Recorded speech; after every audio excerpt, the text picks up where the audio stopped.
नमस्ते बच्चों, मैं जेएमडी क्लास में पांडे सर आपका स्वागत करता हूं। आज हम लोग बच्चे चैप्टर थर्ड जो कि इलेक्ट्रोकेमिस्ट्री है उसके विषय में ये वीडियो देखेंगे और उसके अंदर जो भी चीज़ें हैं उसको समझने की कोशिश करेंगे। तो चलो बेटे स्टार्ट करते हैं इलेक्ट्रोकेमिस्ट्री।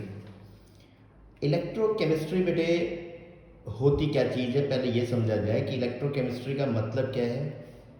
अब इस चैप्टर में हम लोग पहले तो इलेक्ट्रोकेमिस्ट्री का मतलब समझेंगे, फिर उसमें कुछ टर्म्स इलेक्ट्रोकेमिस्ट्री जैसे ही आप समझोगे उसके अंदर कुछ टर्म्स आएंगे कि भाई एक इलेक्ट्रोकेमिकल सेल होता है, फिर इलेक्ट्रोलिटिक सेल होता है, उसके बाद इलेक्ट्रोड आता है, इलेक्ट्रोड का पोटेंशियल कैसे निकालते हैं, फिर एक रेफरेंस इलेक्ट्रोड किसे कहते हैं जिसकी मदद से हम किसी भी इलेक्ट्रोड के पोटेंशियल को निकाल सकते हैं। एक्चुअल में पोटेंशियल होता क्या है, किसी इलेक्ट्रोड पर पोटेंशियल आता कैसे है, ये सारी बातें इस वीडियो के अंदर हम लोग डिस्कस करेंगे। बहुत छोटी छोटी बातें आपको समझाई गई हैं जो आगे चल के चैप्टर को समझने में आपकी मदद करेगा। और ये सारी चीज़ें आपके बुक में लिखी हुई हैं, बस मेरा मकसद था इनको निकाल के आपको आपके सामने रखना, क्योंकि पढ़ते समय बच्चा उतना कीन इंटरेस्ट से चैप्टर को एनसीईआरटी से खूब बढ़िया से पढ़ता नहीं है, जिसकी वजह से कुछ चीज़ें उसके स्किप हो जाती है। ठीक है बेटे, तो चलें फिर स्टार्ट करें। सबसे पहले हम बात करते हैं इलेक्ट्रोकेमिस्ट्री की। तो इलेक्ट्रोकेमिस्ट्री बेटे केमिस्ट्री की वो ब्रांच है जो डील करती है एक रिलेशनशिप में जो इलेक्ट्रिकल एनर्जी और केमिकल एनर्जी के बीच स्थापित हो रखा हो। ठीक है, यानी branch of chemistry which deals with a relationship which is being established between electrical energy and chemical energy taking place in a redox reaction। कभी भी केमिकल एनर्जी से इलेक्ट्रिकल एनर्जी या इलेक्ट्रिकल एनर्जी से केमिकल एनर्जी में आपको एक दूसरे में बदलाव करना हो तो उसके लिए रिडॉक्स रिएक्शन ही हमारी मदद करता है। ठीक है बेटे, तो केमिस्ट्री की वो ब्रांच जो डील करती है रिलेशनशिप में, किसके रिलेशनशिप के बीच में, इलेक्ट्रिकल एनर्जी और केमिकल एनर्जी के बीच वो रिलेशनशिप में डील करती है जो किसी रिडॉक्स रिएक्शन के अंदर हो रहा होता है। तो इस ब्रांच ऑफ केमिस्ट्री को हम इलेक्ट्रोकेमिस्ट्री कहते हैं। ठीक है बेटे, अब जैसे अभी बात हुई कि केमिकल एनर्जी से इलेक्ट्रिकल एनर्जी या फिर इलेक्ट्रिकल एनर्जी से केमिकल एनर्जी में बदलाव हो रहा। ठीक है, तो सबसे पहली बात हम करते हैं यहाँ पे इलेक्ट्रोकेमिकल सेल की, या इसी को गैल्वेनिक सेल भी कहते हैं। तो ये एक ऐसा डिवाइस होता है बेटे जो करता क्या है, रिडॉक्स रिएक्शन से निकले हुए केमिकल एनर्जी को किसे बदलता है, इलेक्ट्रिकल एनर्जी में बदलता है। तो एक ऐसा सेल या एक ऐसा डिवाइस जो केमिकल एनर्जी को इलेक्ट्रिकल एनर्जी में बदले, उसका नाम होता है इलेक्ट्रोकेमिकल सेल। ठीक है, और ठीक इसका उल्टा है इलेक्ट्रोलिटिक सेल। इलेक्ट्रोलिटिक सेल क्या करता है, इलेक्ट्रिकल एनर्जी को केमिकल एनर्जी में बदलता है। ठीक है, इलेक्ट्रिकल एनर्जी को केमिकल एनर्जी में कौन बदलता है, इलेक्ट्रोलिटिक सेल बदलता है। और इलेक्ट्रोकेमिकल सेल क्या करता है, केमिकल एनर्जी को इलेक्ट्रिकल एनर्जी में बदलता है। या हम दूसरे शब्दों में ये कह सकते हैं कि इलेक्ट्रोकेमिकल सेल के लिए जो इनपुट होता है वो केमिकल एनर्जी होती है और जो आउटपुट आता है वो इलेक्ट्रिकल एनर्जी आता है। ठीक है बेटे, और ठीक उसी प्रकार इलेक्ट्रोलिटिक सेल में क्या होता है, इनपुट यानी हम जो दे रहे होते हैं उसके अंदर वो इलेक्ट्रिकल एनर्जी दे रहे होते हैं और हमें मिलता क्या है, केमिकल एनर्जी मिलता है। ठीक है बेटे, अभी कुछ देर के बाद हम लोग समझ पाएंगे कि जो इलेक्ट्रोकेमिकल सेल होता है वो होता है स्पॉन्टेनियस, यानी ये अब खुद ब खुद अपने आप होता है। जैसे कि आपने 11th में थर्मोडायनेमिक्स चैप्टर में पढ़ा होगा, ये स्पॉन्टेनियस और नॉन स्पॉन्टेनियस प्रोसेस, जो ऐसा प्रोसेस जो बिना किसी एक्सटर्नल एजेंसी की मदद से खुद हो जाए उसे हम स्पॉन्टेनियस प्रोसेस कहते हैं, और जिसको कराने में किसी एक्सटर्नल एजेंसी की मदद लेनी पड़े उसे हम नॉन स्पॉन्टेनियस कहते हैं। तो इलेक्ट्रोलिटिक सेल जो होता है वो नॉन स्पॉन्टेनियस है और इलेक्ट्रोकेमिकल सेल स्पॉन्टेनियस होता है। ठीक है बेटे, तो इलेक्ट्रोकेमिकल सेल या जो गैल्वेनिक सेल है उसके विषय में जरा हम लोग पढ़ें। तो जैसा कि मैंने अभी डिफाइन करके बताया आपको, कि गैल्वेनिक सेल या इलेक्ट्रोकेमिकल सेल या डैनियल सेल, ठीक है बेटे, एक ऐसा डिवाइस है जो करता क्या है, केमिकल एनर्जी को इलेक्ट्रिकल एनर्जी में बदलता है। ठीक है, तो 11th में ये खूब बढ़िया से आपको पढ़ाया गया था कि इलेक्ट्रोकेमिकल सेल के अंदर दो हाफ सेल होते हैं, दो हाफ सेल होते हैं। ठीक है, एक होता है ऑक्सीडेशन हाफ सेल जो कि लेफ्ट साइड में होता है, और एक होता है रिडक्शन हाफ सेल जो कि राइट साइड में होता है। ठीक है, लेफ्ट साइड में ऑक्सीडेशन हाफ सेल और राइट साइड में रिडक्शन हाफ सेल। ठीक है बेटे, अब ये दोनों हाफ सेल्स दो इलेक्ट्रोड के द्वारा बनाए जाते हैं। ठीक है बेटे, मैंने जो एग्जाम्पल लिया है यहाँ पे डैनियल सेल, जिंक और कॉपर का सेल बना के एक एग्जाम्पल आपको इलेक्ट्रोकेमिकल सेल समझाने के लिए लिया। ठीक है बेटे, तो जिंक का इलेक्ट्रोड एक मैंने बनाया, अभी इलेक्ट्रोड के विषय में विस्तृत जानकारी आगे मिलेगी आपको। ठीक है बेटे, तो जिंक का रॉड हमने जिंक सल्फेट के सॉल्यूशन में डाल दिया, और ठीक इसी प्रकार एक कॉपर की रॉड को कॉपर सल्फेट सॉल्यूशन में डाल दिया। ठीक है, और इन दोनों सॉल्यूशंस को हमने एक ब्रिज के साथ जोड़ दिया, इसे सॉल्ट ब्रिज कहते हैं। अभी इसके विषय में भी आगे मैं जानकारी आपको दूंगा।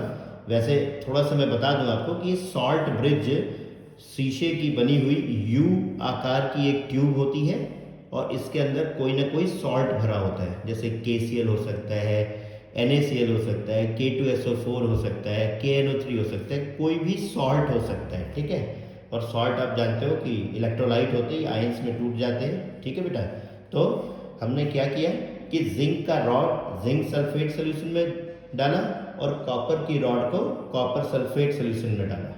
ठीक है बेटे, जिंक वाले इलेक्ट्रोड को हमने लेफ्ट साइड में रखा और कॉपर वाले इलेक्ट्रोड को हमने राइट साइड में रखा।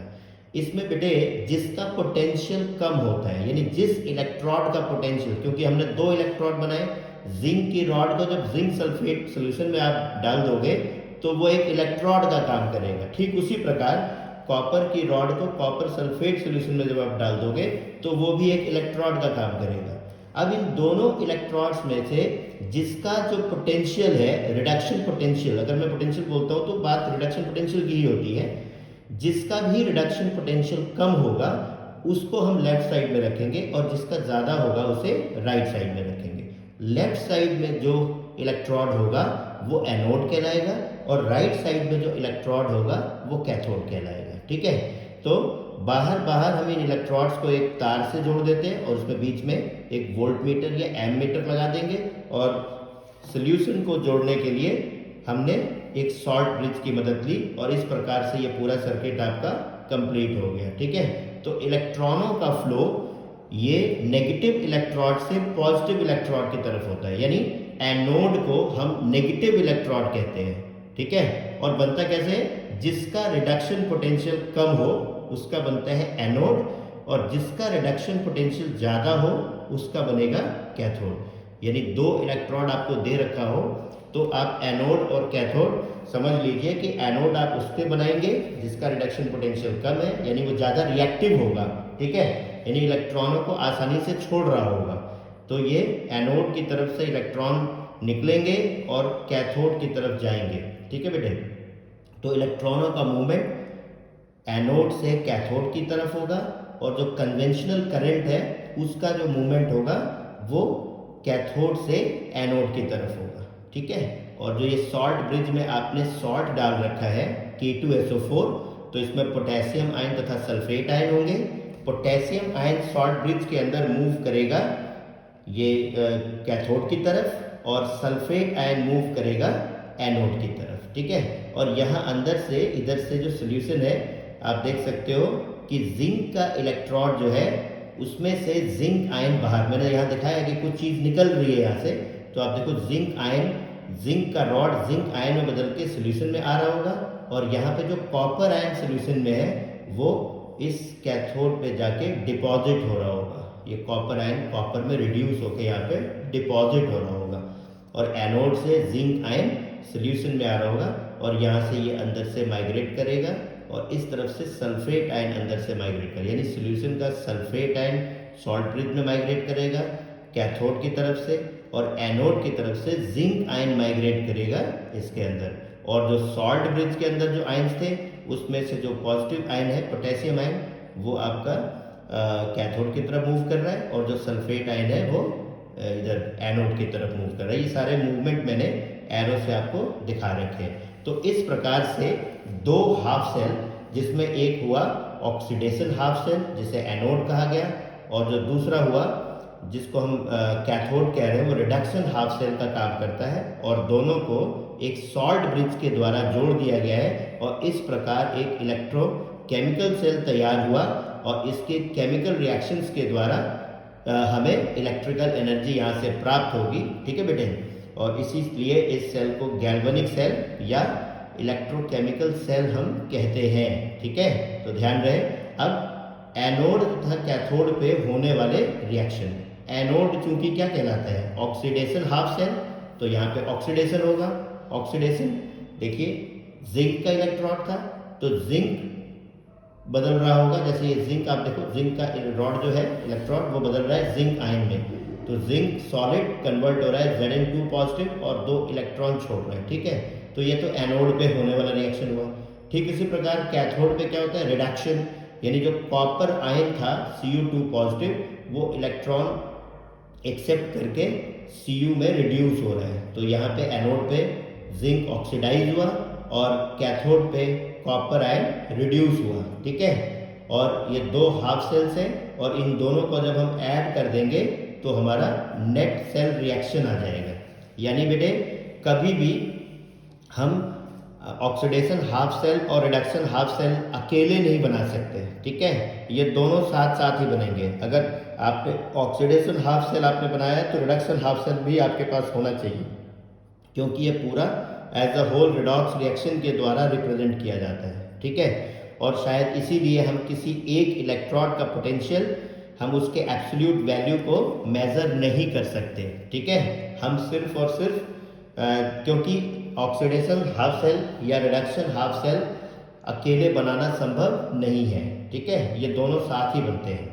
तो एक सेल, ये जो एनोड और कैथोड वाले रिएक्शन थे उनको हमने ऐड किया तो नेट सेल रिएक्शन आ गया आपका। ये इसको हम कहते हैं सेल रिएक्शन। इस पूरे रिएक्शन को सेल रिएक्शन कहते हैं। और यहाँ से आप देख सकते हो कि जिंक 2 पॉजिटिव है तो ये एनोड का काम करेगा क्योंकि ऑक्सीडेशन हो रही है, और Cu2 पॉजिटिव Cu बदल रहा है, तो आप देख रहे हो इसमें रिडक्शन हो रहा है, तो ये कैथोड का काम करता है। ठीक है, तो आप किसी रिएक्शन को देख के कैथोड और एनोड का अंदाजा लगा सकते हो। ठीक है, और दो इलेक्ट्रोड आपको दिया गया हो तो कैसे आप एनोड और कैसे कैथोड बनाओगे, ये बात मैंने पहले ही समझा दी कि जिसका भी रिडक्शन पोटेंशियल कम होगा उसका बनेगा एनोड, क्योंकि वो रिएक्टिव इलेक्ट्रॉन होगा, इलेक्ट्रॉन को खोना चाहेगा, और जिसका भी रिडक्शन पोटेंशियल उसके कंपैरिजन में ज़्यादा होगा उसका बनाएंगे कैथोड, क्योंकि उसकी जो एबिलिटी होगी वो इलेक्ट्रॉन के एक्सेप्ट करने की होगी।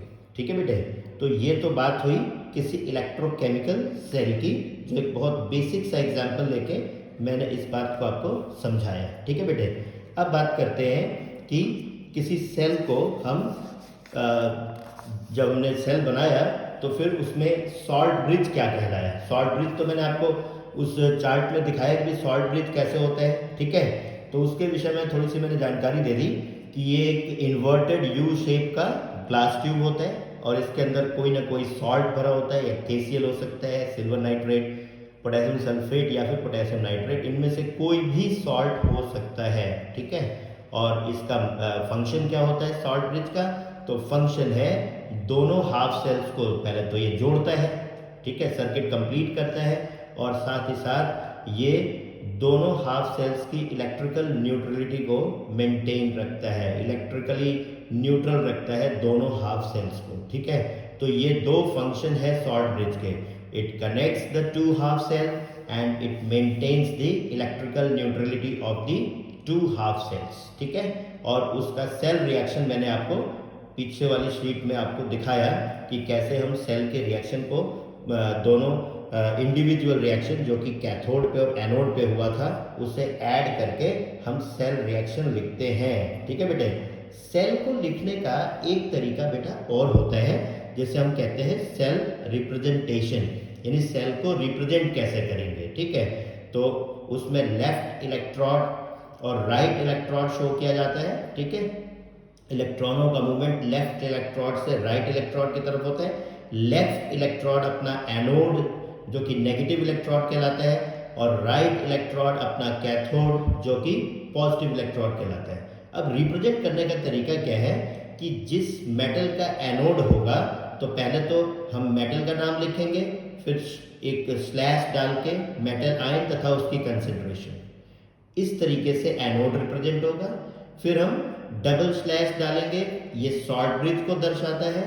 ठीक है बेटे, और फिर एनोड जो कैथोड होगा आपका, उस कैथोड का जो मेटल आयन होगा उसको पहले लिखेंगे, उसकी कंसेंट्रेशन तथा साथ ही साथ कई बार बेटे मेटल आयन नहीं भी होता तो गैस होता है, तो गैस के आयन्स को हम यहाँ लिख देते हैं। ठीक है, मेटल आयन या फिर गैस आयन जो भी आपके पास हो वही चीज़ लिखेंगे अब। लेकिन हमेशा याद रखना कि आयन्स हमेशा ये शॉर्ट ब्रिज के पास होंगे। ठीक है, क्योंकि शॉर्ट ब्रिज से सोल्यूशन को कनेक्ट करते हैं ना हम लोग, तो इसलिए मेटल और मेटल आयन एनोड को रिप्रेजेंट करने के लिए, फिर शॉर्ट ब्रिज, फिर मेटल आयन और ऑब्लिक मेटल कैथोड को रिप्रेजेंट करने के लिए। ठीक है, तो ये तरीका है। अब जैसे पिछला एग्जाम्पल हमने लिया था जो जिंक और कॉपर वाला हमने सेल बनाया था, तो उसमें पता था आपको नेगेटिव इलेक्ट्रॉन या जो एनोड अपना था वो जिंक का था, तो पहले जिंक मेटल लिखा आपने और फिर जिंक आयन लिख दिया और उसकी कंसेंट्रेशन, अब सपोज करो कि 1 m कंसेंट्रेशन थी तो मैंने उसकी कंसेंट्रेशन लिख दी। ऐसे जो भी कंसेंट्रेशन दिया होगा आप लिख सकते हो। ठीक है, उसके बाद डबल स्लैश डालो तो शॉर्ट ब्रिज को रिप्रेजेंट करेगा। ठीक है बेटे, अब उसके बाद लिखना है मुझे कैथोड, तो कैथोड किसका था? कॉपर का। तो कॉपर का जो आयनिक पार्ट होगा वो पहले लिखेंगे, उसकी कंसेंट्रेशन, फिर स्लैश डाल के हम कॉपर सॉलिड लिख देंगे। तो इस तरीके से हम किसी सेल को रिप्रेजेंट करते हैं। ठीक है बेटे, कुछ और एग्जाम्पल समझते हैं बेटा।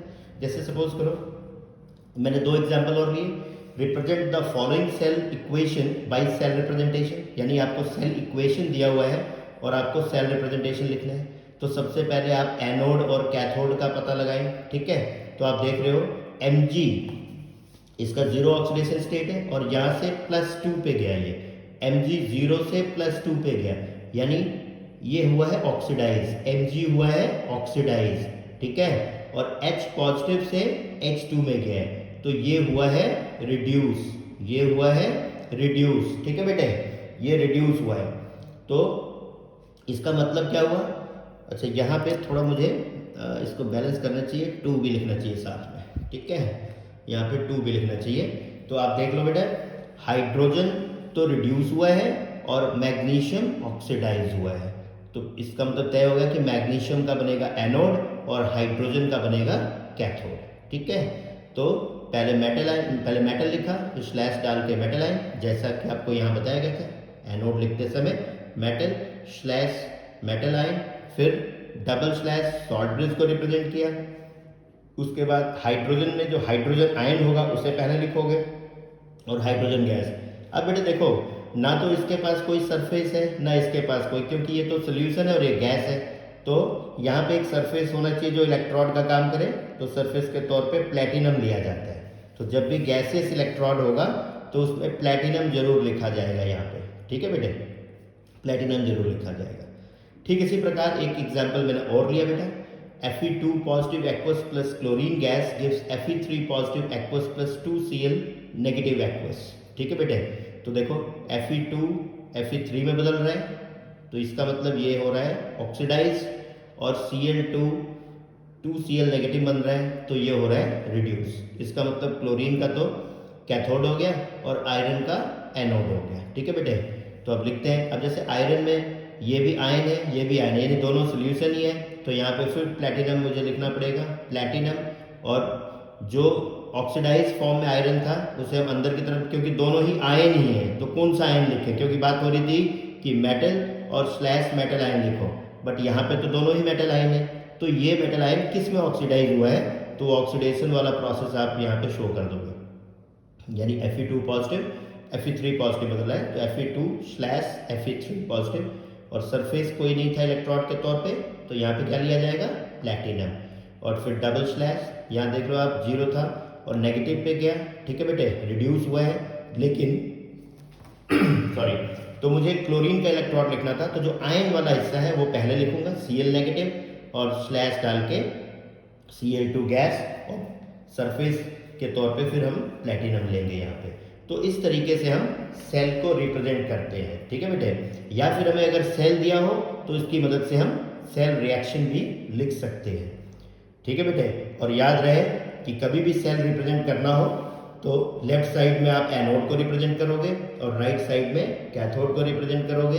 बीच में डबल स्लैश लगा के सॉल्ट ब्रिज शो किया जाता है। एनोड बताते समय पहले मेटल और उसके बाद मेटल आयन, और डबल स्लैश फिर कैथोड बताते समय पहले मेटल आयन और स्लैश डाल के फिर मेटल का नाम लिखते हैं। या फिर मेटल आयन ना हो तो गैसियस आयन भी हो तो उसका भी हम इस्तेमाल यहाँ पे करते हैं, ठीक है बेटे। चलिए अब आपके एक्सरसाइज का मैं एक क्वेश्चन ले रहा हूँ 3.3। उसमें एक गैल्वेनिक सेल आपको दिया हुआ है। गैल्वेनिक मतलब वही इलेक्ट्रोकेमिकल सेल दिया हुआ है जिसमें केमिकल एनर्जी से इलेक्ट्रिकल एनर्जी मिल रहा है, ठीक है बेटे। इसमें लिखा हुआ है zinc solid plus 2 Ag positive aqueous gives Zn2 positive aqueous plus 2 Ag solid. अब मुझे इसमें आइडेंटिफाई करना है नेगेटिव इलेक्ट्रॉन, यानी कि एनोड की बात हो रही है। फिर करंट कैरियर कौन होता है, और इंडिविजुअल रिएक्शन एट इलेक्ट्रॉन्स, और इलेक्ट्रॉन्स पे होने वाले जो इंडिविजुअल रिएक्शन है, ये सारी चीज़ें मुझे बतानी है इसमें। तो जैसा कि आप देख रहे हो जिंक 2 में बदल रहे हैं, तो इसका मतलब ये ऑक्सीडाइज हुआ। जिंक 2 में बदल रहा है, इसका मतलब ये ऑक्सीडाइज हुआ। और Ag पॉजिटिव Ag बदल रहा है, इसका मतलब ये रिड्यूस हुआ।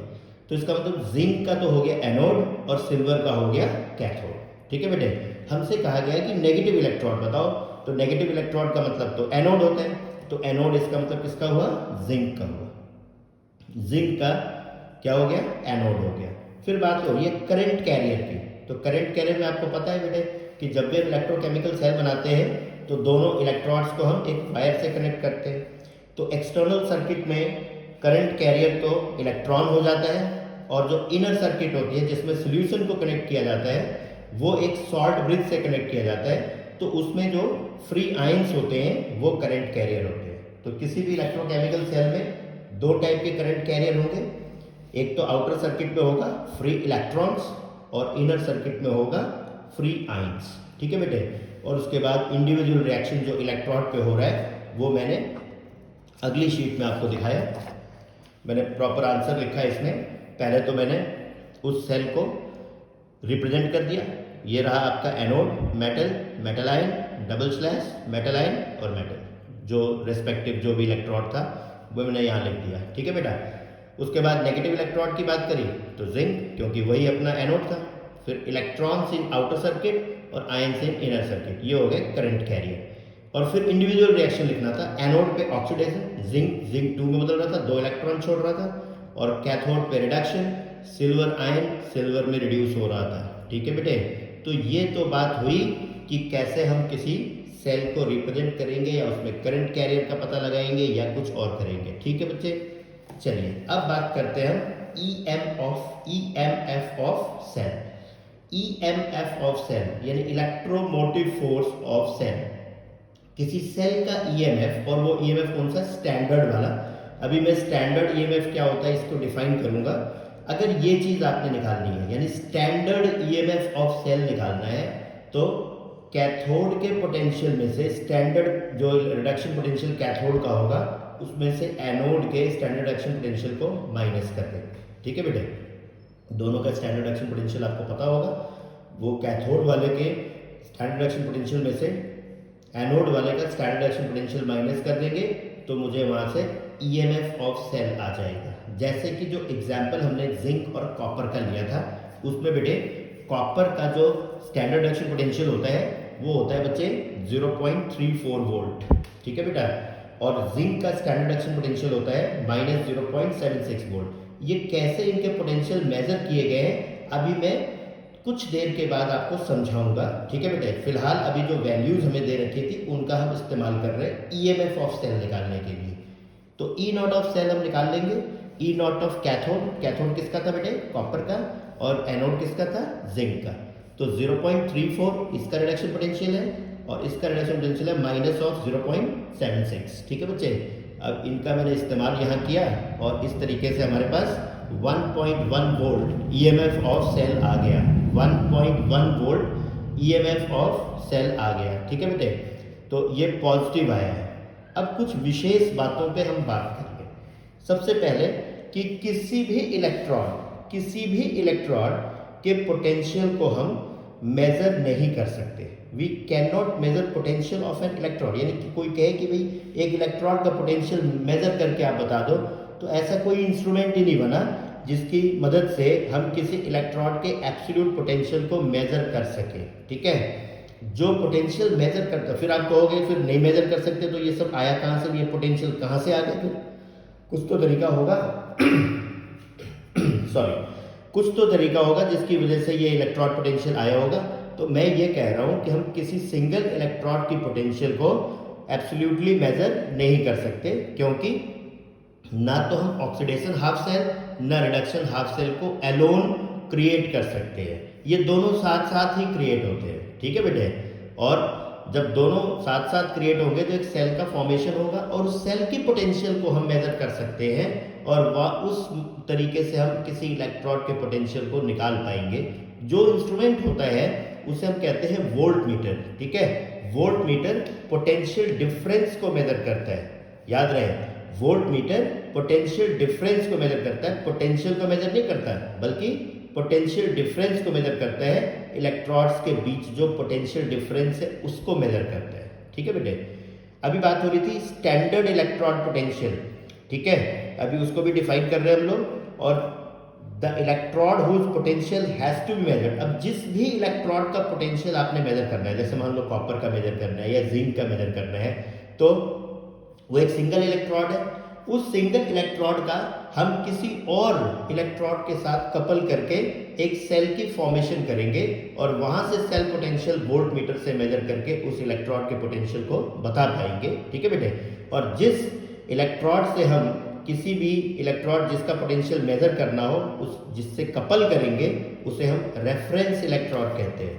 यानी उसे क्या कहते हैं? Reference electron. और वो रेफरेंस इलेक्ट्रॉन SHE कहलाता है, शी कहलाता है, यानी उसे कहते हैं standard hydrogen electron. Standard hydrogen electron कहते हैं। ठीक है, अब सेल बन जाएगा इन दोनों इलेक्ट्रॉन को कपल करके और वोल्ट मीटर से हम E0 ऑफ सेल मेजर कर लेंगे और इस फॉर्मूले में डाल के हम किसी भी इलेक्ट्रॉन का पोटेंशियल निकाल सकते हैं, क्योंकि हमारा जो SHE होगा या तो वो एनोड का काम कर रहा होगा या फिर कैथोड का काम कर रहा होगा। और इस रेफरेंस इलेक्ट्रॉन का जो पोटेंशियल होता है बच्चे वो 0 वोल्ट लिया जाता है। तो फिर E0 ऑफ सेल की मदद से वो जो भी आपने SHE कैथोड या एनोड बनाया होगा वहाँ पे आप 0 रख दोगे, तो जो दूसरा इलेक्ट्रॉन होगा उसका पोटेंशियल आप आसानी से निकाल सकते हो। ठीक है बेटे, तो हमेशा याद रखना कि किसी भी सिंगल इलेक्ट्रॉन का पोटेंशियल नहीं निकाला जा सकता, क्योंकि ऑक्सीडेशन हाफ सेल या रिडक्शन हाफ सेल अकेले बनाना संभव नहीं है। ये दोनों साथ साथ ही बनते हैं। यानी कोई इलेक्ट्रॉन अगर खोने वाला है तो उसे लेने वाला भी होना चाहिए। यानी ऑक्सीडेशन हाफ सेल आपने बनाया तो रिडक्शन हाफ सेल होगा तो ही वो बनेगा। ठीक है बेटे, और इसीलिए सिंगल इलेक्ट्रॉन की पोटेंशियल को मेजर नहीं कर सकते। अगर किसी इलेक्ट्रॉन की पोटेंशियल को आप मेजर करना चाहते हो तो उसे एक रेफरेंस इलेक्ट्रॉन के साथ कपल करना पड़ता है। ठीक है, अभी आगे वो जानकारी दूंगा कि किस प्रकार से हम कपल करेंगे और उस तरीके से एक सेल की फॉर्मेशन करते हैं। सेल का ईएमएफ हम वोल्ट मीटर के द्वारा मेजर कर सकते हैं और वहां से हम जो अपना डिजायर्ड इलेक्ट्रॉन है उसके पोटेंशियल को निकाल सकते हैं बेटे। ठीक है, ये रही कुछ कहानी इसके पीछे। अब बात करते हैं हम कि बहुत हम लोगों ने इलेक्ट्रॉन पोटेंशियल इलेक्ट्रॉन ये बातें बहुत सुन रखी हैं, लेकिन बड़ा कंफ्यूज करता है ये। मतलब ऐसा लगता तो है कि समझ में आ गया, लेकिन फिर कुछ देर के बाद ऐसा भी लगता है यार कि मतलब कुछ तो मिसिंग है, कुछ उतना बढ़िया से समझ में नहीं आया है। ठीक है, तो बात कर रहे हैं हम इलेक्ट्रॉन पोटेंशियल की कि इलेक्ट्रॉन का पोटेंशियल होता क्या है। तो सबसे पहले तो इलेक्ट्रॉन क्या होता है। ठीक है, तो इलेक्ट्रॉन बेटे जब भी किसी मेटल रॉड को, किसी भी मेटल को आप उसी के आयन के कांटेक्ट में ले आओगे, यानी उसी मेटल के आयन का सॉल्यूशन बना के उसके अंदर डाल दोगे, तो वो बन जाएगा एक इलेक्ट्रॉन, वो बन जाएगा एक इलेक्ट्रॉन। यानी जब कभी भी कोई मेटल अपने ही सॉल्यूशन में डिप कर दिया जाए तो उससे बनता है एक इलेक्ट्रॉन। अब बात आती है पोटेंशियल। तो पोटेंशियल का मतलब उसकी क्षमता क्या है, वो क्या होना चाहता है वो इलेक्ट्रॉन, ठीक है। क्या वो इलेक्ट्रॉन को खोना चाहता है या इलेक्ट्रॉन को लेना चाहता है, यानी इलेक्ट्रॉन गेन करना चाहता है या इलेक्ट्रॉन लूज करना चाहता है, ठीक है। तो इसी पे उसका पोटेंशियल निर्भर करता है, यानी इलेक्ट्रॉन को खोना या इलेक्ट्रॉन को गेन करना, यही इलेक्ट्रॉन की जो एबिलिटी है उसी को इलेक्ट्रॉन का पोटेंशियल कहते हैं। और उसी आधार पर उनका पोटेंशियल पॉजिटिव या नेगेटिव बताया जाता है, ठीक है बेटे। यानी किसी भी इलेक्ट्रॉन और इलेक्ट्रॉन क्या है कि जब कोई मेटल रॉड अपने ही सॉल्यूशन में डिप कर दिया जाए तो वो एक इलेक्ट्रॉन की फॉर्मेशन हो जाती है, ठीक है।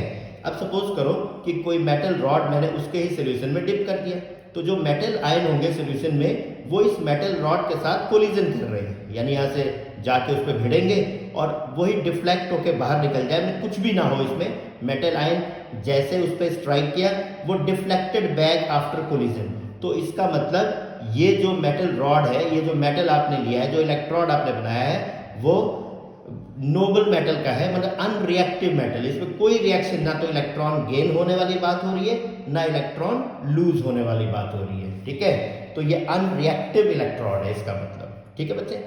दूसरी कहानी ये हो सकती है, इन तीन ही पॉसिबिलिटी है कि जब भी किसी मेटल रॉड को आप उसी के सोल्यूशन में डालोगे तो सोल्यूशन के अंदर जो मौजूद मेटल आयन है या तो वो मेटल रॉड के साथ कोलिजन करके एज इट इज डिफ्लेक्ट हो जाए, या फिर मेटल आयन जो सोल्यूशन में था वो मेटल रॉड के साथ जब कोलिजन करे तो फिर इलेक्ट्रॉन गेन करके मेटल में कन्वर्ट हो जाए। तो जब ये मेटल आयन इलेक्ट्रॉन गेन करके मेटल में कन्वर्ट होगा तो आखिर ये इलेक्ट्रॉन आएगा कहाँ से? ये इलेक्ट्रॉन ये मेटल रॉड जो है यही प्रोवाइड करेगा, यानी मेटल आयन जो सोल्यूशन में था वो मेटल रॉड से इलेक्ट्रॉन गेन करके मेटल में रिड्यूस हो गया, ठीक है बेटे। और इस वजह से इस मेटल रॉड के ऊपर पॉजिटिव चार्ज आ जाएगा, इस मेटल रॉड के ऊपर पॉजिटिव चार्ज आ जाएगा और हम कहेंगे कि इसका जो रिडक्शन पोटेंशियल है वो पॉजिटिव है। इसका जो रिडक्शन पोटेंशियल यानी इस इलेक्ट्रोड का जो पोटेंशियल है वो कैसा है? पॉजिटिव है, क्योंकि इसके अंदर इलेक्ट्रॉन को गेन करने की क्षमता है, इलेक्ट्रॉन को गेन करने की क्षमता है, ठीक है। क्योंकि इलेक्ट्रोड एज सच पूरे को ही कहा जाता है जब कोई मेटल अपने सोल्यूशन में डिप कर दिया जाए तो इसका ऑक्सीडाइज्ड और रिड्यूस्ड दोनों फॉर्म मौजूद होता है और इस पूरे को ही रिडॉक्स कपल कहते हैं, ठीक है बेटे। सॉरी बेटे। अब आते हैं अपने तीसरे केस पे। तीसरा केस ये है कि मेटल आयन जब मेटल के साथ कोलिजन करे तो जो मेटल रॉड है उसके अंदर मेटल ने क्या किया, इलेक्ट्रॉन को लूज किया और मेटल आयन में कन्वर्ट हो जाए। यहाँ पे मेटल आयन मेटल में कन्वर्ट हो रहे हैं इलेक्ट्रॉन गेन करके, और यहाँ क्या हो रहा है, मेटल खुद मेटल आयन में कन्वर्ट हो रहा है इलेक्ट्रॉन लूज करके, ठीक है। और इलेक्ट्रॉन लूज करके यानी ऑक्सीडाइज हो रहा है, मेटल ऑक्सीडाइज हो रहा है और इलेक्ट्रॉन को लूज कर रहा है, और इस वजह से इस मेटल रॉड पे नेगेटिव चार्ज आ जाएगा, ठीक है। तो इसका जो रिडक्शन पोटेंशियल होगा वो नेगेटिव होगा, यानी इस इलेक्ट्रोड का पोटेंशियल नेगेटिव होगा, इस इलेक्ट्रोड का पोटेंशियल पॉजिटिव होगा और इसका कोई पोटेंशियल नहीं होगा क्योंकि नॉन रिएक्टिव है, नॉन रिएक्टिव इलेक्ट्रोड है, ठीक है बेटे। तो अब कुछ बातों को मैंने यहाँ समझाया आपको कि किसी इलेक्ट्रोड की एबिलिटी कि वो इलेक्ट्रॉन को गेन करेगा या लूज करेगा जब अपने ही सोल्यूशन के कांटेक्ट में हो, जब अपने ही आयन के सोल्यूशन के साथ कांटेक्ट में हो तो वो कहलाता है इलेक्ट्रोड पोटेंशियल, ठीक है। यानी इलेक्ट्रोड पोटेंशियल कोई पूछे तो क्या है, electrode potential the ability of electrode to lose or gain electron, यानी किसी इलेक्ट्रोड की वो एबिलिटी कि वो इलेक्ट्रॉन गेन करे या लूज करे जब अपने ही सोल्यूशन के कांटेक्ट में हो, क्या कहलाता है, इलेक्ट्रोड पोटेंशियल कहलाता है, ठीक है बेटे। Ability of electrode to gain electron, यानी जब कोई इलेक्ट्रोड किसी इलेक्ट्रोड के अंदर इलेक्ट्रॉन गेन करने की एबिलिटी हो तो हम कहते हैं उसको, हम इस बात को रिडक्शन पोटेंशियल कहते हैं, ठीक है। इस बात को क्या कहते हैं, रिडक्शन पोटेंशियल, जैसे यहाँ पे बात कर रहे हैं ये रिडक्शन पोटेंशियल कहलाएगा इस केस में।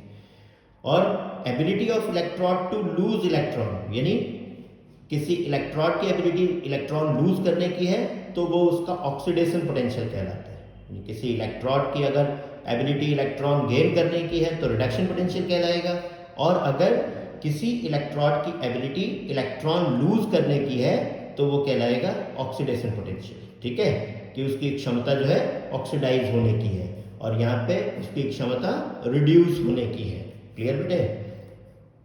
जब किसी इलेक्ट्रोड का पोटेंशियल, ध्यान रहे यही स्टैंडर्ड इलेक्ट्रोड पोटेंशियल कहलाता है, यानी जब किसी इलेक्ट्रोड का पोटेंशियल स्टैंडर्ड कंडीशन पे मेजर किया गया हो। स्टैंडर्ड कंडीशन क्या होता है?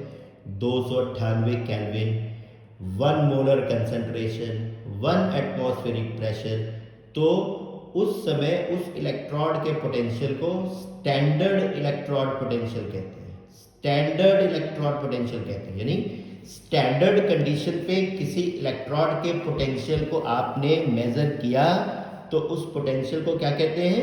स्टैंडर्ड इलेक्ट्रोड पोटेंशियल कहते हैं।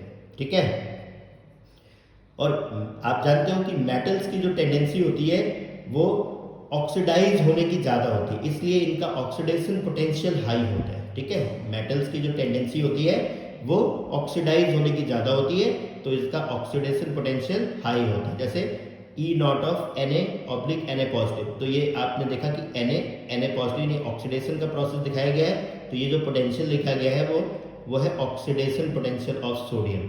और ठीक इसी प्रकार नॉन मेटल की जो टेंडेंसी होती है वो रिड्यूस होने की, मतलब इलेक्ट्रॉन गेन करने की ज़्यादा होती है, तो इस तरीके से हम कह सकते हैं कि नॉन मेटल की रिडक्शन पोटेंशियल हाई होती है। जैसे फ्लोरीन का मैंने बताया E not of F2/F negative, यानी आप देखते हो ये प्रोसेस में रिडक्शन दिखाया जा रहा है, जीरो ऑक्सीडेशन स्टेट से माइनस पे गया, तो आपने देखा कि प्लस का 2 पॉइंट, ये प्लस का जो साइन है बेटा, ये पोटेंशियल लिखने के लिए जो प्लस का जो साइन आ रहा है इसका मतलब ये है स्पॉन्टेनियस, यानी सोडियम का सोडियम पॉजिटिव में बदलना स्पॉन्टेनियस प्रोसेस है, यानी ये अपने आप बदलना चाहेगा रिएक्टिव होने के कारण, ऑक्सीडाइज होना चाहेगा। ठीक इसी प्रकार जो नॉन मेटल का जो रिडक्शन पोटेंशियल ये पॉजिटिव आ रहा है, इसका मतलब फ्लोरीन का F नेगेटिव में बदलना स्पॉन्टेनियस है। लेकिन अगर हम F नेगेटिव को F2 में बदलना चाहें, यानी इसको रिड्यूस करना चाहें, तो वो नेगेटिव साइन आ जाएगा और वो होगा नॉन स्पॉन्टेनियस। ठीक है बेटे, तो जब भी कोई भी पोटेंशियल, चाहे रिडक्शन पोटेंशियल लिखा हो या ऑक्सीडेशन पोटेंशियल लिखा हो, अगर उसके साथ पॉजिटिव साइन लिखा हुआ है इसका मतलब वो प्रोसेस है स्पॉन्टेनियस। ठीक है, और अगर उसके साथ माइनस साइन लिखा हुआ है तो इसका मतलब जिस प्रोसेस की बात हो रही है, चाहे वो रिडक्शन हो चाहे वो ऑक्सीडेशन हो, वो है नॉन स्पॉन्टेनियस। ठीक है बेटे, वो है non spontaneous. Okay, oxidation potential और रिडक्शन पोटेंशियल, यानी अगर आप ऑक्सीडेशन पोटेंशियल दिया है उसका साइन आप नेगेटिव कर दो, यानी उसके साइन को रिवर्स कर दो। अगर पॉजिटिव दिया हुआ है यानी ऑक्सीडेशन पोटेंशियल, जैसे सपोज करो अभी सोडियम का दिया हुआ था प्लस का 2.71, प्लस का 2 पॉइंट, ये ऑक्सीडेशन पोटेंशियल दिया हुआ था। अगर इसी बात को आप माइनस साइन के साथ लिख दो तो फिर ये रिडक्शन पोटेंशियल आपने लिख दिया। तो ऑक्सीडेशन पोटेंशियल जो होता है वो नेगेटिव ऑफ रिडक्शन पोटेंशियल होता है। ठीक है बेटे, ठीक इसी प्रकार अभी फ्लोरीन का जो पोटेंशियल मैंने लिखा था प्लस 2.87, वो रिडक्शन पोटेंशियल था, क्योंकि आप देखो यहाँ से, ये यहाँ से पता चलेगा आपको कि 0 से +1 में गया तो ऑक्सीडाइज हुआ है, तो ये सामने जो पोटेंशियल लिखा हुआ है E नॉट का मतलब स्टैंडर्ड पोटेंशियल, अब ये क्या हो रहा है, ऑक्सीडेशन हो रहा है, तो स्टैंडर्ड ऑक्सीडेशन पोटेंशियल इसका मतलब। अब ये प्लस का 2.71 वोल्ट है, इसी बात को जब माइनस में लिखोगे तो ये प्रोसेस चेंज हो गया, यानी अब सोडियम पॉजिटिव से सोडियम की बात कर रहे हैं, यानी ये बात कर रहे हैं रिडक्शन की। ठीक है, तो सोडियम का अगर ऑक्सीडेशन पोटेंशियल पॉजिटिव था तो उसका रिडक्शन पोटेंशियल नेगेटिव होगा, यानी ये तो स्पॉन्टेनियस था और ये प्रोसेस कैसा है, नॉन स्पॉन्टेनियस है। ये नॉन माइनस मतलब सोडियम का रिड्यूस होना नॉन स्पॉन्टेनियस है, ये फेवरेबल नहीं है, ये फेवरेबल, ये खुद ब खुद होगा। ये बात समझ में आई बेटे, क्लियर हो गया? ठीक है, इस तरीके से यहाँ पे फ्लोरीन का आपने रिडक्शन पोटेंशियल देखा, उसी का नेगेटिव साइन में लिखोगे तो वो फ्लोरीन का ऑक्सीडेशन पोटेंशियल कहलाएगा। यहाँ पे लिखते समय ध्यान दो, मैं आपको बताना चाहूँगा कि हमेशा आपको ऑक्सीडेशन पोटेंशियल कभी नहीं दिया होता, हमेशा रिडक्शन पोटेंशियल दिया होता है, उसी का इस्तेमाल आपने करना होता है। ठीक है बेटे, क्लियर हो गया? अभी पीछे बात हुई थी रेफरेंस इलेक्ट्रोड की। मैंने बताया था कि किसी भी सिंगल इलेक्ट्रोड का पोटेंशियल आप वैसे मेजर नहीं कर सकते, कोई इंस्ट्रूमेंट नहीं है, ठीक है। उस इलेक्ट्रोड का जिसका पोटेंशियल आपने मेजर करना है उसको एक रेफरेंस इलेक्ट्रोड के साथ हम कपल करते हैं। कपल करने के बाद एक सेल का फॉर्मेशन होता है और उस सेल की पोटेंशियल को हम वोल्ट मीटर से मेजर करके जो अपना रिक्वायर्ड इलेक्ट्रोड था, यानी रेफरेंस इलेक्ट्रोड के अलावा जो इलेक्ट्रोड उसके साथ कपल किया गया था, उसके पोटेंशियल को निकाल सकते हैं, ठीक है। तो प्रश्न उठता है कि ये रेफरेंस इलेक्ट्रोड है कौन, जिसे हम SHE कह रहे थे, क्या उसकी बनावट होती है, क्या डला होता है उसके अंदर और उसके रिएक्शंस को कैसे समझते हैं, ये जरा मैं आपको बता दूं। बेटे स्टैंडर्ड हाइड्रोजन इलेक्ट्रोड जिसको हम SHE कहते हैं, बनता कैसे, एक प्लेटिनम की वायर होती है, प्लेटिनम की वायर, और उसका एक एंड ये पीट के चपटा कर दिया गया होता है, इस पे प्लेटिनम ब्लैक या कार्बन ब्लैक लगाया गया होता है, ठीक है बेटे।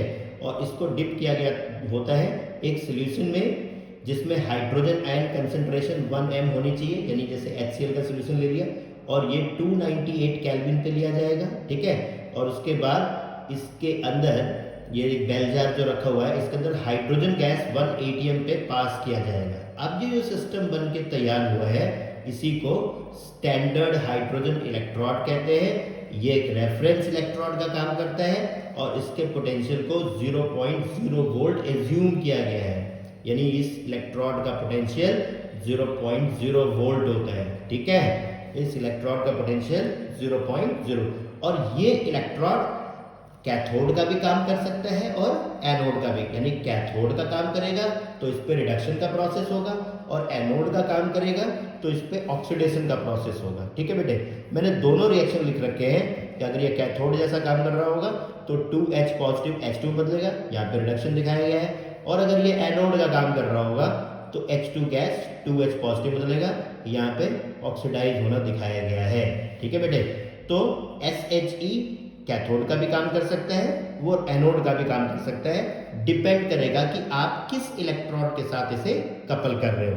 अगर हाइड्रोजन से रिएक्टिव इलेक्ट्रोड है, हाइड्रोजन की तुलना में रिएक्टिव इलेक्ट्रोड है, तो फिर ये SHE कैथोड का काम करेगा, और हाइड्रोजन की तुलना में कम रिएक्टिव इलेक्ट्रोड के साथ इसे जोड़ रहे हो तो फिर ये SHE एनोड का काम करेगा, और जिस इलेक्ट्रोड की बात कर रहे हैं वो काम करेगा कैथोड की, ठीक है बेटे। चलो कुछ एग्जाम्पल के द्वारा समझते हैं कि किसी इलेक्ट्रोड का पोटेंशियल SHE की मदद से कैसे निकालेंगे, ठीक है बेटे। तो बात करते हैं कि कैसे हम जिंक इलेक्ट्रोड के पोटेंशियल को मेजर करेंगे। तो सबसे पहले मैं करूँगा क्या, मैं ये पता लगाऊंगा, ठीक है बेटे, कि जिंक इलेक्ट्रोड यहाँ पे बेटे ये मैग्नीशियम ना होके जिंक होगा, जिंक होगा, ठीक है बेटा। मैं सबसे पहले ये पता लगाऊंगा कि जिंक में और SHE में ज़्यादा रिएक्टिव कौन है, ठीक है, यानी हाइड्रोजन की तुलना में जिंक ज़्यादा रिएक्टिव है या कम रिएक्टिव है। तो हमें पता है, हमने 10th क्लास में ही एक सीरीज पढ़ी थी कि कौन सा किसको डिस्प्लेस करता है, इलेक्ट्रोकेमिकल सीरीज पढ़ी थी, ठीक है बेटे। उस आधार पे हमें पता है कि जिंक हाइड्रोजन से ज़्यादा रिएक्टिव होता है, ठीक है। तो जिंक अगर हाइड्रोजन से ज़्यादा रिएक्टिव है तो जिंक एनोड बनेगा और SHE कैथोड बनेगा। तो एनोड और कैथोड डिसाइड हो गया, तो एक सेल का फॉर्मेशन हो गया, एक सेल हमने बना दिया। अब हम वोल्ट मीटर से उस सेल की पोटेंशियल को मेजर कर लेंगे, ठीक है। और वो सेल पोटेंशियल जब आप वोल्ट मीटर में रीडिंग देखोगे तो 0.76 वोल्ट आपको दिखेगा, ठीक है। अब ये जो फॉर्मूला होता है E not of cell equals to E not of cathode minus E not of anode. SHE आपका कैथोड था, ठीक है। इसमें जो जो वैल्यूज आपको पता है वो डाल दो। E नॉट ऑफ सेल जैसा कि वोल्ट मीटर में आपने मेजर किया 0.76 आया है, और रेफरेंस इलेक्ट्रोड SHE का पोटेंशियल तो 0 वोल्ट होता ही आपको पता है, यहाँ पे 0 वोल्ट लिख दिया। और जिसका निकालना था reference potential of Zn2 positive, ये जिंक इलेक्ट्रोड का पोटेंशियल आपने निकालना था। तो इस इक्वेशन से आप देख सकते हो कि जिंक के इलेक्ट्रोड का पोटेंशियल माइनस का 0.76 वोल्ट आ गया, माइनस का 0.76 वोल्ट आ गया, ठीक है बेटे। एक एग्जांपल और लेता हूँ, थोड़ा और कॉन्सेप्ट क्लियर हो जाए ये वाला आपका। अब सपोज करो कि मुझे कॉपर इलेक्ट्रोड का पोटेंशियल निकालना है, ठीक है। तो फिर हम एक सेल बनाएंगे SHE की मदद से। अब उसमें पता लगाएंगे कि कौन सा ज़्यादा रिएक्टिव है। तो पता चला कि कॉपर हाइड्रोजन से कम रिएक्टिव होता है। तो इसका मतलब कॉपर बनेगा कैथोड और SHE बनेगा एनोड। मैंने ये बना के भी आपको दिखाया कि SHE का एनोड बना दो, क्योंकि इलेक्ट्रोकेमिकल सेल बन रहा है। तो लेफ्ट साइड में जो इलेक्ट्रोड होता है उसी को क्या कहते हैं, एनोड, और राइट साइड में जो इलेक्ट्रोड होता है उसको कहते हैं कैथोड। ठीक है, तो कॉपर का इलेक्ट्रोड कैसे बनता है, कॉपर को कॉपर सल्फेट सोल्यूशन में डाल दिया, और SHE का फॉर्मेशन आपको पहले ही बताया जा चुका है। प्लेटिनम वायर, HCl कंसेंट्रेशन जिसका 1 है उसमें डिप किया गया, H2 गैस इसमें 1 atm पे पास कराया गया, तो ये बन गया SHE। अब इसके साथ आपने जोड़ा ये वोल्ट मीटर, जोड़ते ही आपको वोल्ट मीटर में रीडिंग मिलेगी। वो वोल्ट मीटर की रीडिंग आपने लिख ली 0 पॉइंट, क्योंकि एक सेल का फॉर्मेशन हो गया, तो सेल का फॉर्मेशन हो गया, तो इस सेल का पोटेंशियल आपको EMF of cell volt meter आपको दे देगा, 0.34 मिला। बेटे अब जो फॉर्मूला था E not of cell equals to E not of cathode minus E not of anode, उसमें ये जो वैल्यू आई थी 0.34 आपने डाल दिया। इसका पोटेंशियल 0.0 होता है, यहाँ से कॉपर का इलेक्ट्रॉड पोटेंशियल आपने देखा 0.34 वोल्ट आया। तो इस तरीके से है हम किसी इलेक्ट्रॉड के पोटेंशियल को मेजर कर सकते हैं। ठीक है बेटे, अभी तक बच्चों आपने देखा कि इलेक्ट्रॉड क्या होता है, उसकी पोटेंशियल क्या होती है, हम सिंगल इलेक्ट्रॉड के पोटेंशियल को क्यों नहीं मेजर कर सकते। ठीक है, अगर हमें सिंगल इलेक्ट्रॉड की पोटेंशियल मेजर करना है तो हमें क्या करना होगा, उसके लिए आपने देखा कि एक रेफरेंस इलेक्ट्रॉड की जरूरत पड़ेगी, और सिंगल इलेक्ट्रॉड का पोटेंशियल क्यों मेजर नहीं हो पाया इसकी भी बात बताएगी, क्योंकि अलोन ये पॉसिबल नहीं है कि आप ऑक्सीडेशन हाफ सेल या रिडक्शन हाफ सेल बना सके, और कोई ऐसा इंस्ट्रूमेंट ही नहीं है जो किसी सिंगल इलेक्ट्रॉड के पोटेंशियल आपको बता सके। जो इंस्ट्रूमेंट है उसका नाम है वोल्ट मीटर, और वो किसी सेल के पोटेंशियल को बताता है। और आपको पता है कि सेल के अंदर ऑक्सीडेशन हाफ सेल और रिडक्शन हाफ सेल दोनों होते हैं, तो दोनों साथ साथ लेने के बाद ही आप पोटेंशियल निकाल सकते हो। तो वो तरीके मैंने बताया कि आपको 2 इलेक्ट्रॉड, मैंने एग्जाम्पल जिंक और कॉपर का इलेक्ट्रॉड का आपको पोटेंशियल निकाल के दिखाया। साथ ही साथ हमने गैल्वेनिक सेल क्या होता है, उसमें क्या कहते हैं कि सॉल्ट ब्रिज किसे कहते हैं, ये सारी चीज़ें देखी, उसका फंक्शन देखा क्या होता है। ठीक है बच्चे, अब हम EMF ऑफ सेल निकालना आराम से सीख चुके हैं, इलेक्ट्रॉड पोटेंशियल भी निकालना सीख चुके हैं। अब मैं बताना चाहूँगा कि आप जो सेल की EMF निकाल रहे हो उसका एप्लीकेशन क्या है, वो कहाँ कहाँ यूज़ होता है। ठीक है बेटे, तो 2 एप्लीकेशन मैंने यहाँ पे लिखे, इसको डिस्कस हम लोग नेक्स्ट वीडियो में करेंगे, और भी 2-4 एप्लीकेशन है वो भी समझने की कोशिश करेंगे। तो सबसे पहला एप्लीकेशन किसी सेल के EMF का ये होता है कि कोई सेल काम करेगा कि नहीं करेगा, इसकी प्रेडिक्शन करने के लिए हम EMF ऑफ सेल का इस्तेमाल करते हैं। ठीक है बेटे, कि कोई सेल वर्क कर रहा है कि नहीं कर रहा, ये EMF ऑफ सेल से आप पता लगा सकते हो। आपको पता है EMF of cell E not of cathode minus E not of anode से निकलता है। अगर E नॉट ऑफ सेल यानी EMF ऑफ सेल पॉजिटिव आया इसका मतलब सेल वर्क कर रहा है, और अगर नेगेटिव आ गया तो सेल वर्क नहीं कर रहा। ठीक है बेटे, इसी प्रकार से अपना दूसरा जो एप्लीकेशन है वो कोई 2 स्पीशीज आपको दे रखे हैं, वो क्या आपस में रिएक्ट करेंगे या नहीं करेंगे, ये प्रेडिक्शन भी हम EMF ऑफ सेल से निकाल सकते हैं। तो हम उन दोनों स्पीशीज के द्वारा एक सेल एज्यूम करते हैं और उस सेल के EMF को निकाल के देखते हैं कि वो पॉजिटिव आया या नेगेटिव आया। अगर पॉजिटिव आया तो इसका मतलब ये दोनों स्पीशीज रिएक्ट कर सकते हैं, और अगर नेगेटिव आया तो इसका मतलब ये दोनों स्पीशीज रिएक्ट नहीं कर सकते। ठीक है बेटे, तो उम्मीद है कि इलेक्ट्रोकेमिस्ट्री का अभी तक जो मैंने आपको टॉपिक बताया वो आपके ज़रूर समझ में आया। ठीक है बेटे, वीडियो को आप कई बार देखें ताकि आपको चीज़ें धीरे धीरे क्लियर हो जाए।